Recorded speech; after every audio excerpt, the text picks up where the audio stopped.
Hello there everybody, Sam's Trains here and welcome back to the railway. Today I'm reviewing a new shunting loco by Heljan.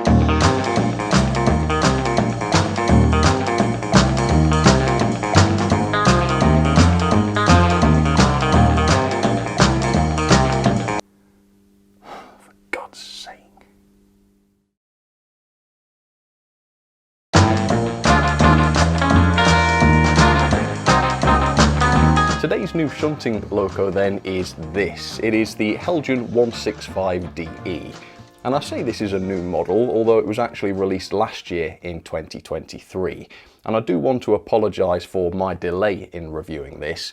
But the thing is, the RRP for this tiny little shunter is £199. And that meant on release, even at the retailers where there's a slight discount, you're talking nearly £200 for this thing. Now, nearly £200 for a large express passenger steam loco? Sure, I'll pay it. Nearly £200 for a new Coco diesel with all the features and you have to train for a month just to be able to lift the thing? I'll pay it. Nearly £200 for a tiny little shunter made by Heljan of all people, who, let's be honest, have disappointed with models in the past? I will not pay it.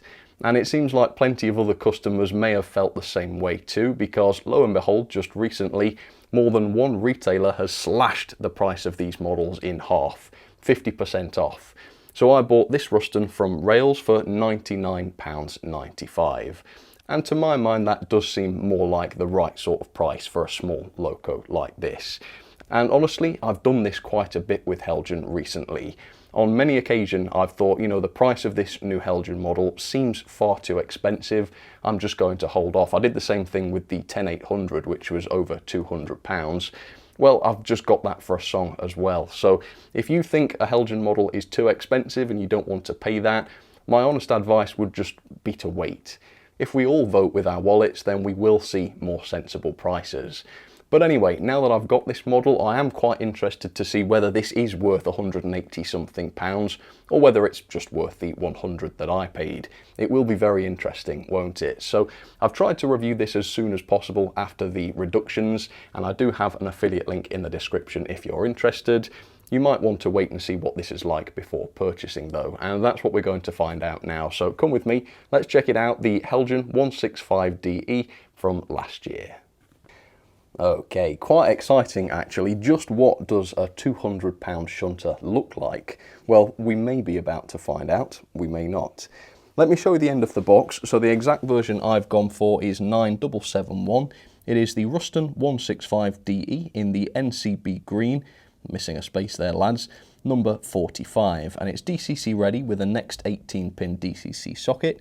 It's got interior lighting, NEM couplers, and it's suitable for eras 5, 6 and 7, so quite a versatile one. This is the NCB green, like I say. I think there was another one in an interesting yellow livery, which was also similarly reduced to £100 or 99, so check them out if you're interested. That is all there is to see on the box, and the box, by the way, is a pretty nice design. It's small, it matches the size of the loco, and we do have a drawing of the engine on the front, which I think makes a nice improvement for Heljan. But for the first time, let's lift this lid and see what this thing is like. Where is she? Well, first we've got the instructions. So this is the Ruston and Hornsby 165DE. Looks as though this was produced in conjunction with Kerno Model Rail Centre. So how much of this project was Heljan, how much was Kerno, I don't know. If it was more Kerno, then I can see this being more worth the money because a lot of their recent products have been great in my opinion, but we shall see. Okay, so here's some background on the loco in real life, and feel free to pause and read this if you're interested, but I'm more interested in the model. And here we've got the parts diagram, I suppose, not arranged into an exploded diagram, but you can see some of the different parts and details here. Let's carry on anymore. Okay, servicing and DCC information. So removing the body, this releases the bonnet section, which can now be lifted off to expose the next 18 decoder interface and motor/flywheel. What releases the bonnet? Is it this diagram here? Detaching the lubricator arm? Is it just the lubricator arm holding the body on, or have they missed out some information there? I don't know. Okay, DCC conversion, yeah, that's fair enough. Possibly this is what we're supposed to do for body removal. Detach lubrication arm, remove NEM, loosen screws. Okay, that makes more sense. It's just badly laid out then. DCC sound, light functions. Okay, so we've got a magic wand with this, which you can use to control the interior cab lights. Very interesting. Right, some specs. 12-volt cordless motor with flywheel. Well, that's pretty good. Wiper pickups on 6 axles. Oh, interesting. I didn't realise this was an 012O. Perhaps you mean 6 wheels, but yeah, Heljan never one for producing coherent manuals. 12-volt DC, analog / DCC, okay, starting voltage, etc. Function 0, cab lights on and off, and some dimensions. And that is pretty much it. So yeah, less than useful instructions. I think someone needed to check over that to make sure it makes sense, but can't say I'm too surprised. And then what have we got here? Okay, more body removal instructions, which seem to be at odds with what was in the main manual. So here it looks like we've got to remove some detail parts from the front of the engine, and then there's 2 screws to undo, which are not beneath the NEM coupling. So how do you remove the body? They're quite contradictory, aren't they? Okay, confused. Genuinely mind blown and confused by the whole business. £200. Right, let's have a look at the loco. And there she is inside. Can't see much of her yet. Can just see a slight flash of green in there. So yeah, I think we'll have to pull it out, see what this is like. Got some foam around the blister pack, or the clamshell. So hopefully it will be in good shape.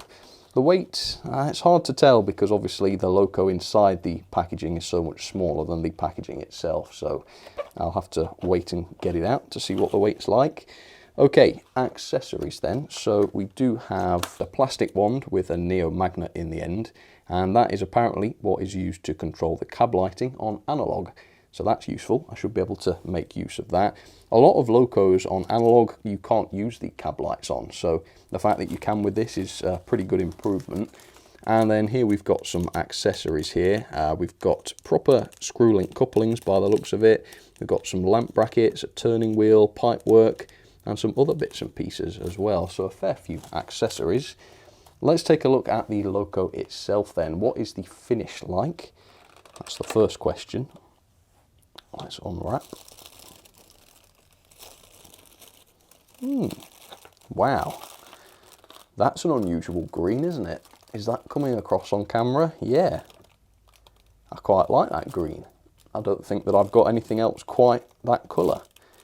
And the finish is okay, perhaps a little bit plasticky to say this is supposed to be a metal bonnet.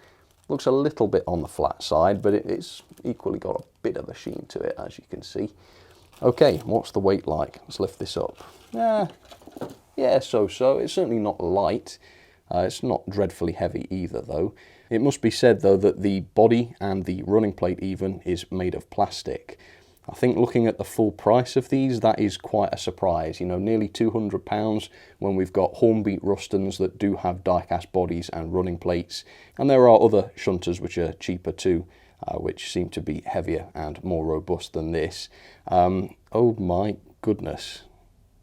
It is absolutely swimming with oil, just totally caked in oil.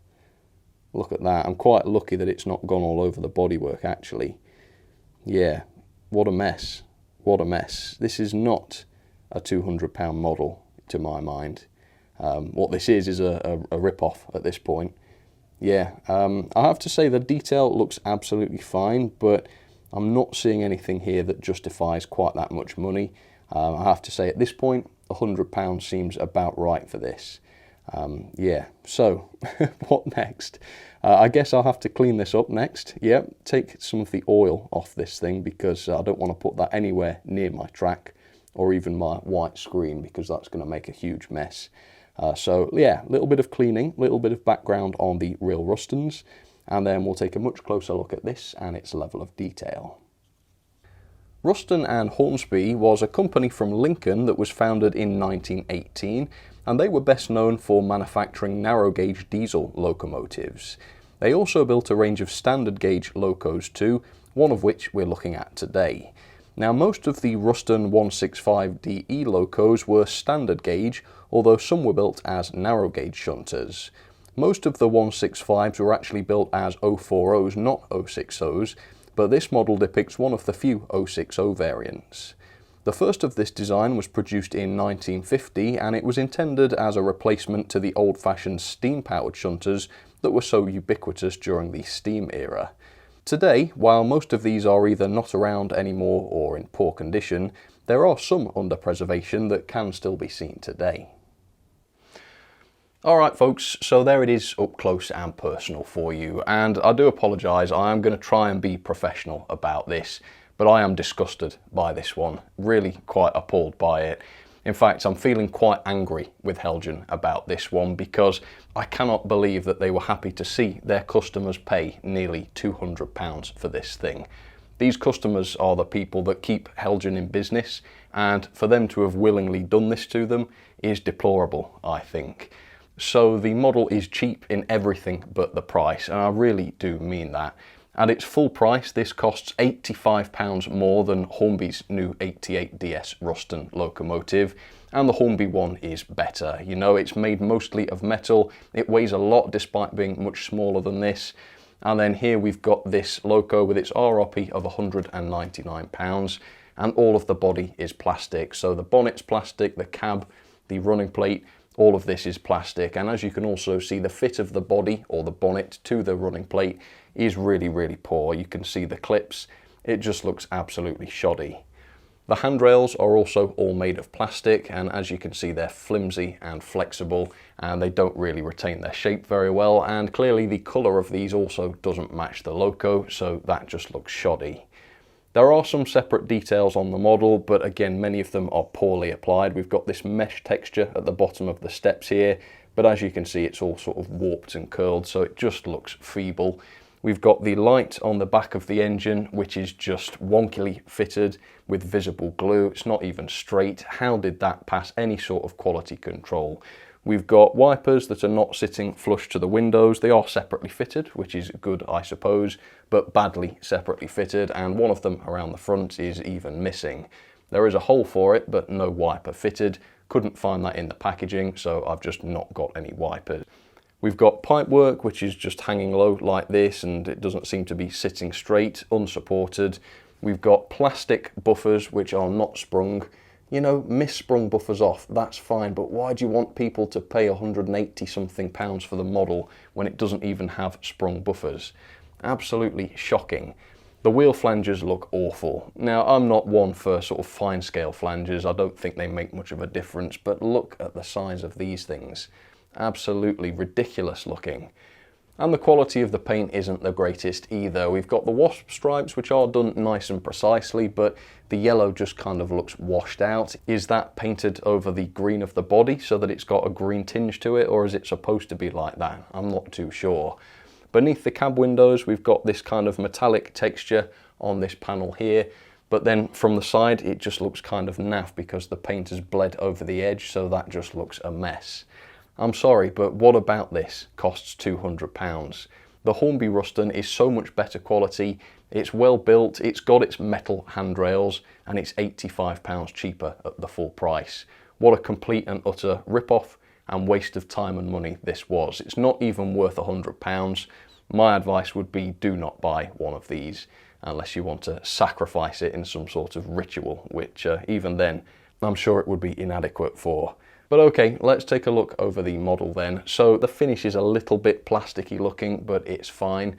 We do have the handles on the different service doors, although these are not separately fitted, they've just been picked out, but they do look fine.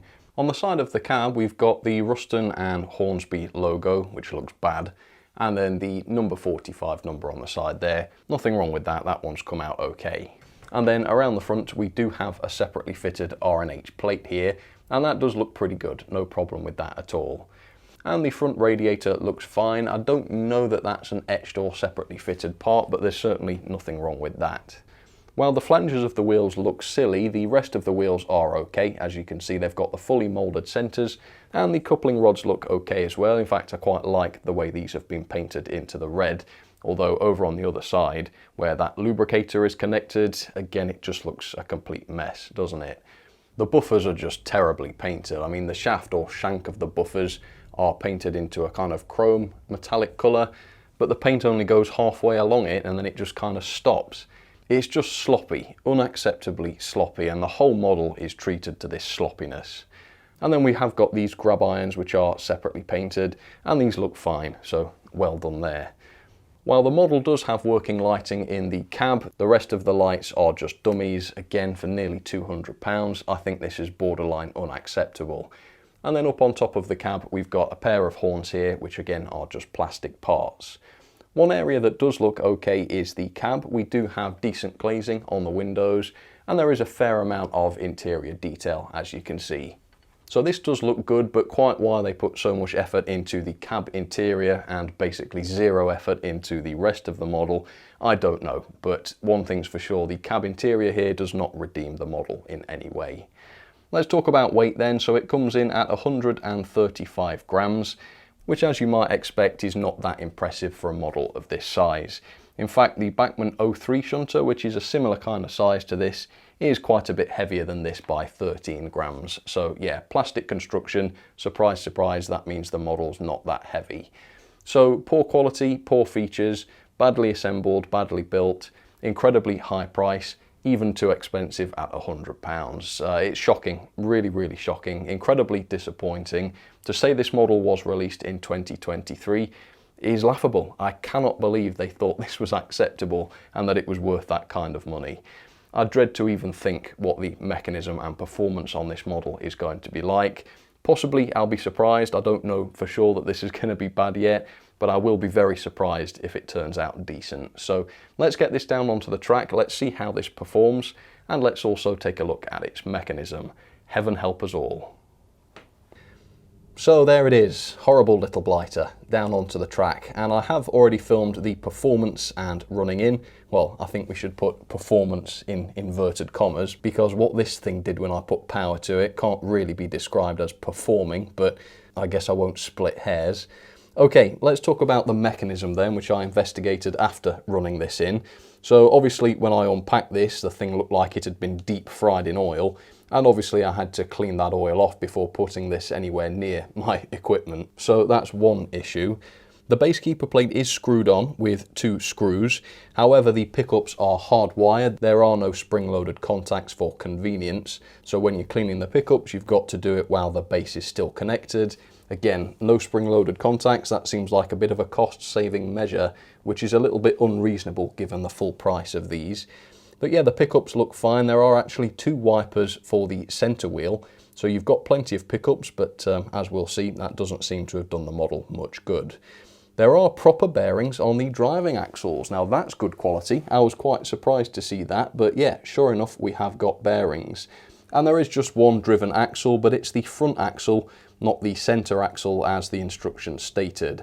So once again, completely useless instructions from Heljan, totally full of nonsense. In fact, a concerning amount of the instruction booklet is completely wrong and unhelpful. So yeah, great work there, Heljan.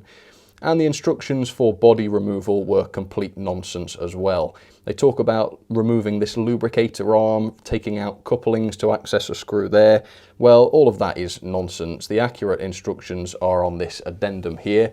And actually all you have to do to get the body off is pop off these detail parts on the sides. This is a bit annoying. Why are there screws underneath the detail parts? Yeah, not the greatest design there, but they do come off quite easily. You can remove those 2 screws and then the body comes off to reveal the chassis. So why were Heljan telling people to remove this lubricator arm? You know, that's quite a dangerous process. You could quite easily do some damage pulling that off, and it's totally unnecessary to do so. Why is that in the instructions? But anyway, here is the chassis. It is a die-cast chassis, although it's not a very substantial one, as you can see. And like the underside of the model, it is completely soaked in oil. Why so much oil was applied to this model, I have no idea. There's more oil here than the Loco would need throughout its entire lifetime. I mean, its lifetime's likely to be about 5 minutes, but you know what I mean. Anyway, here is the next 18-pin DCC socket upon the wobbly circuit board, and there is space for a speaker here. There is an enclosure, but no speaker has been fitted inside. Again, how tight is that with the RRP being as high as it is? Those speakers are so cheap. Why couldn't they have just thrown one in? And then to connect the lights in the cab, there are spring-loaded contacts inside the bonnet of the loco, as you can see, and those are connected to the circuit board in the roof of the cab, so that's a pretty good bit of design.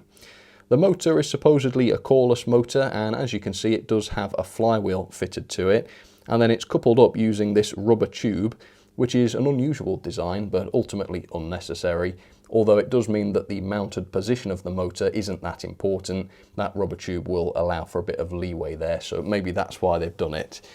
Anyway, the gauge comes in at between 14.2 and 14.4 millimeters.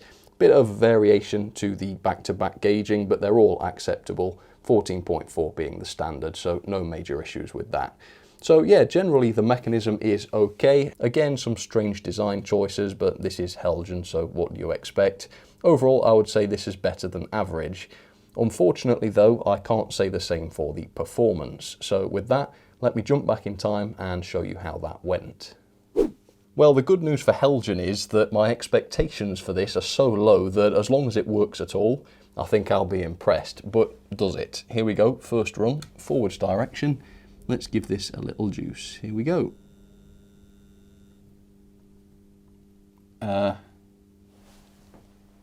Well, the lights came on, it inched forward, my controller made a groaning noise, and then it stopped. Now, has it shorted my controller? No. It's just not.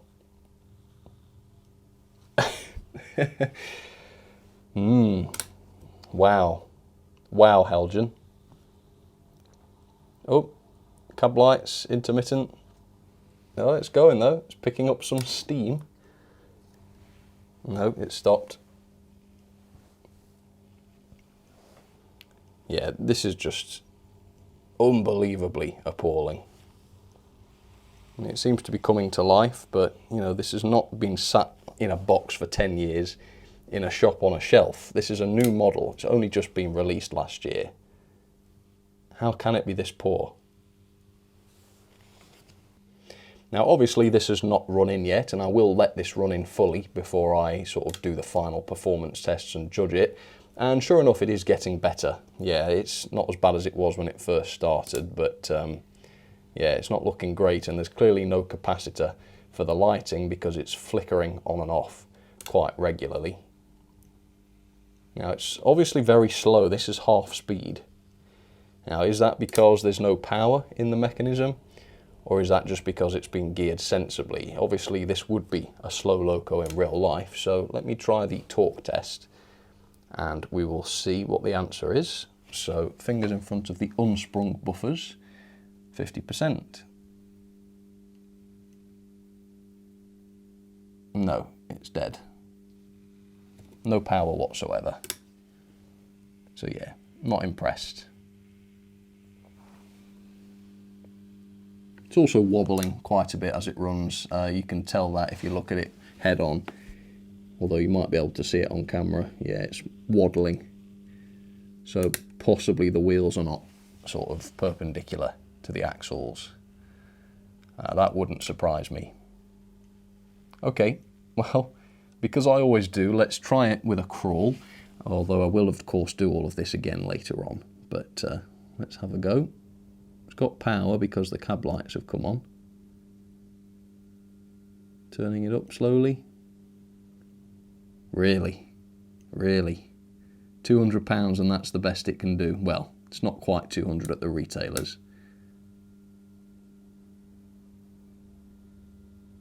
Turning up.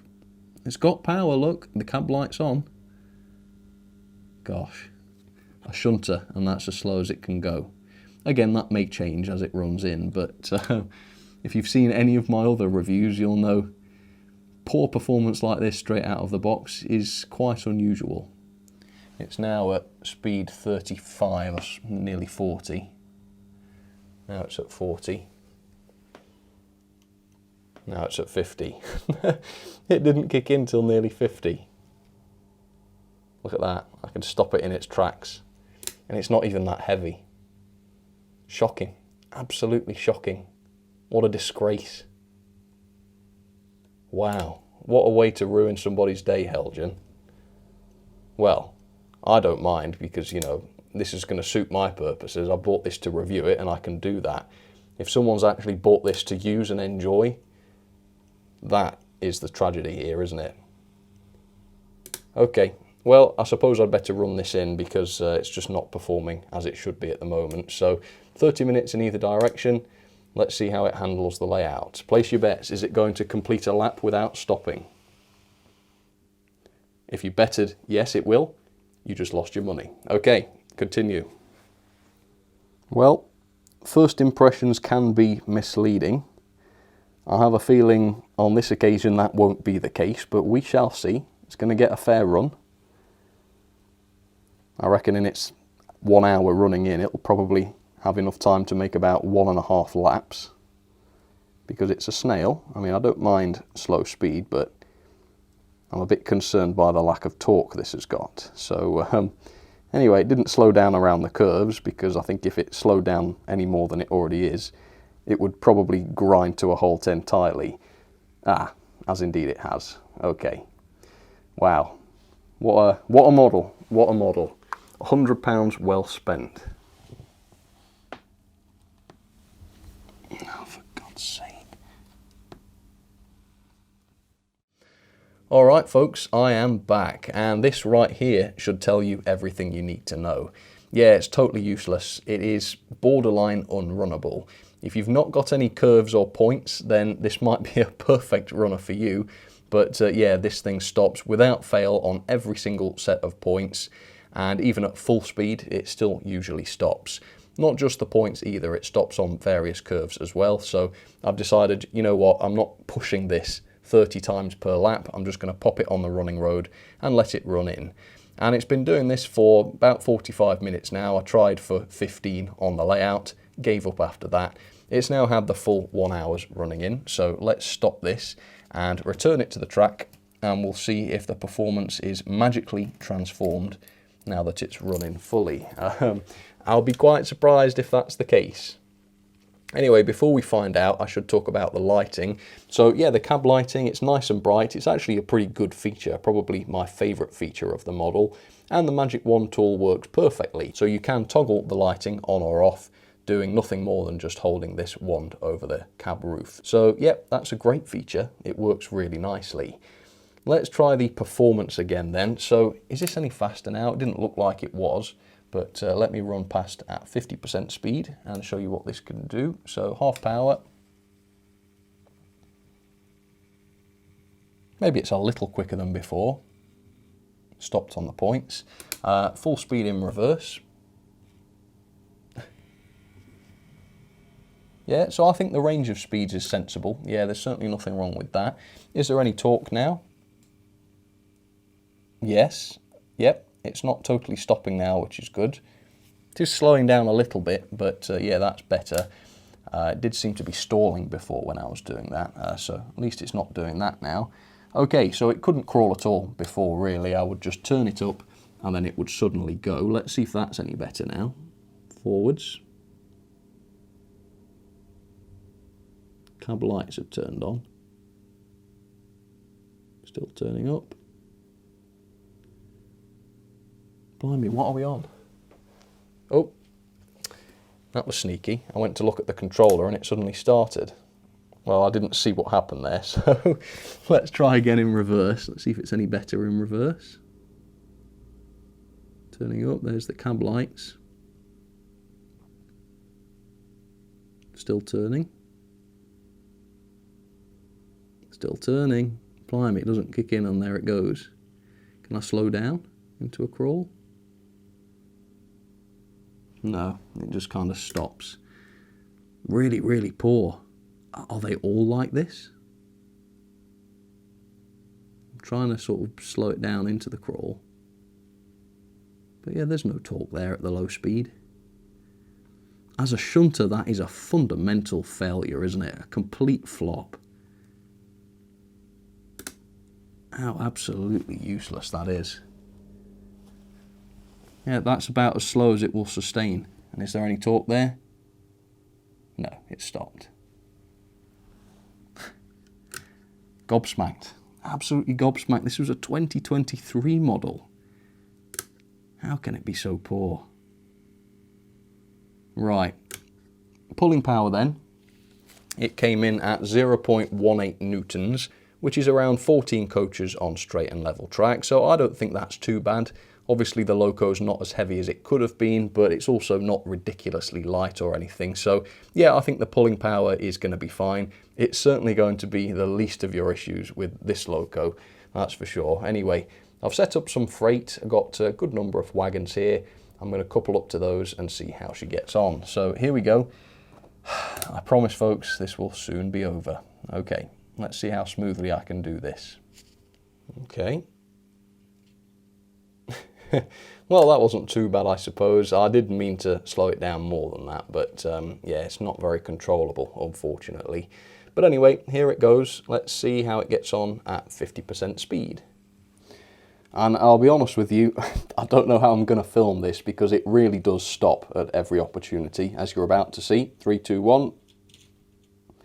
There you go. It's going to be a lot of that, but I'll do my best. Right, so on the middle line, we've got a Bachmann shunter, which is a similar size, but so much better. The bill's not even on the point now. But yeah, so much better in every way. So this is the 03. And there's no reason for this to stop on the express points, by the way. The wheelbase is large enough so that it shouldn't do that. But yeah, here's the Bachmann 03. So much better, cheaper too, I believe. Miles better quality. This is what the Heljan loco should have been. And as you can see, similar kind of wheelbase, no such stoppages on the points. And then on the inside line, we have the Hornby 88 horsepower Ruston, which is £85 cheaper than the Heljan Ruston at the full price. And given that difference, you'd expect this to be the worst of the two models, but it's not. It's better by a country mile. Shocking, absolutely shocking. And the performance is just wildly better on the Hornby. Embarrassing, really embarrassing. How nice of the Heljan Ruston to wait so that we didn't miss it running up Gordon's Hill. Right, a nudge. It's so painfully slow, isn't it? It wasn't this slow a second ago. It is at half power. But as you can see, yeah, when it's not cutting out, it does seem to be able to haul okay. I mean, there's a fair number of wagons here. I mean, it's going very slowly, but it does seem to be at a constant speed, which is good. But unfortunately, there's not a lot else I can say that's positive about this. And I have to say, I don't think there's much value in what Heljan does for this industry these days. And this model is a perfect example of that. I mean, quite often their prices are higher than other manufacturers. And equally often their products are poorer than models from other manufacturers. And to my mind, that is completely unacceptable. Particularly because the hobby's not in the greatest of places at the moment. People are being disenfranchised by it and the high prices. And models like this really just make that situation worse. You know, if I was feeling a bit frustrated with the hobby anyway and I paid £180 odd for this and I got it out and it was like this or anything close to like this, I would just feel so defeated by that and frustrated. So I think that is the big problem with Heljan, and this is not a one-off. You know, I've been reading on the forums this morning. All of the issues I've talked about more or less are there on other models too. This is definitely not a one-off. And I was also the other day actually reading about the new Heljan Class 47. People are saying that's an absolute disaster. If that's true, how is that acceptable in this day and age? I'm not going to buy one of those to see. I've been put off. I'll wait, I think, until the prices come down if they do. So, a genuinely terrible model. And I have to be fair and say, you know, I can only speak for this model. I can't speak for every other example of it. Yes, I know this is not a one-off. Yes, I know there are others afflicted with the same issues. But with my own two eyes, this is the only example of this model that I've seen. So I can only speak for this one. Also, Heljan have a full right to reply to this video. So if they've got thoughts, if they want to get in touch with me about this, they're quite welcome to. And if they want to comment, I will give them a platform to do so here on this channel.